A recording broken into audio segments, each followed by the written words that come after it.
সংগ্রামী উপস্থিতি, সম্মেলনের এই পর্যায়ে গুরুত্বপূর্ণ বক্তব্য পেশ করবেন সিলেট বিভাগের অন্যতম মুরব্বী হযরত মাওলানা শফিকুল হক, হযরত মাওলানা শফিকুল হক পীর সাহেব সুরাইঘাটি।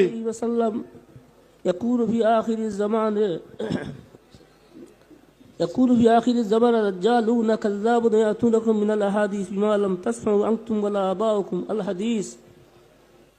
برادران ইসলাম, আমরা জানি জনাবে রাসূলুল্লাহ সাল্লাল্লাহু আলাইহি ওয়াসাল্লামের ওফাতের পরে হযরত আবু বকর সিদ্দিক খলিফাতুল মুসলিমিন হয়ে প্রথম যে কাজ করেছেন, সাহাবায়ে কেরামকে নিয়ে মুসাইলামাতুল কাজ্জাবের বিরুদ্ধে সংগ্রাম করে ওই কাজ্জাব নবীকে প্রতিহত করেছেন, মেরে ফেলছেন।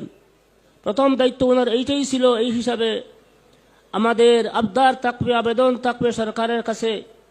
উনি প্রথমে এই দেশে আসার পরে প্রথম কাজ ছিল ওনার এই কাদিয়ানী সম্প্রদায়কে কাফির ঘোষণা দেওয়া। দের হয়ে গেছে, অতি তাড়াতাড়ি ওনাকে কাফির ঘোষণা দেওয়া হোক।